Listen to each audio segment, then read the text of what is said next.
আত্ম অহংকার করবেন না, সম্পদের অহংকার করবেন না, বিদ্যার অহংকার করবেন না, রূপ চেহারার অহংকার করবেন না। দেখেন না, খুব দামি গাড়ি যদি হয়, মোটরসাইকেল যখন চালায় তখন কেন জানি কেমন কেমন করে। দেখবেন খুব দামি 2-5 কোটি টাকার গাড়ি থেকে যখন নামছে ভদ্রলোক, তখন দেখবেন কি মোশান নিয়ে নামছে। এর নাম অহংকার।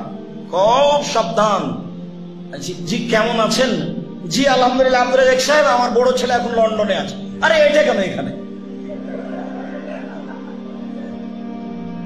বুঝতে পারছেন না মনে হয় অহংকার কিভাবে হয়।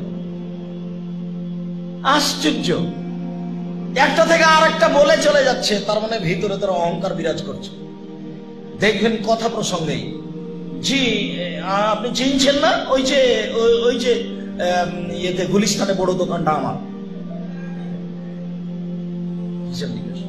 সবসময় নিজেকে মাটির মানুষ মনে করবেন, কিছুই না, একবারে কিছুই না।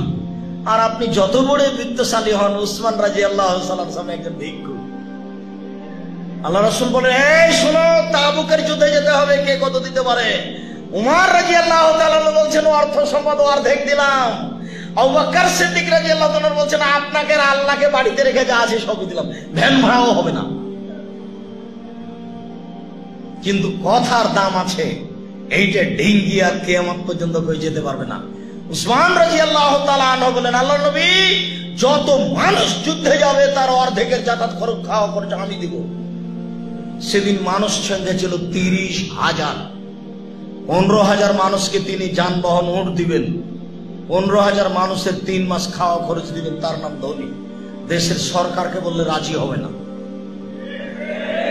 তার নাম ধনী। টাকা ইনকাম করতে শিখেন, ব্যবসা বাণিজ্য করেন, তাহাজ্জুদ পড়ে বেড়ান, দিন রাত ভাবেন টাকা টাকা ইনকাম করতে হবে, বড় বড় প্রতিষ্ঠান করতে হবে।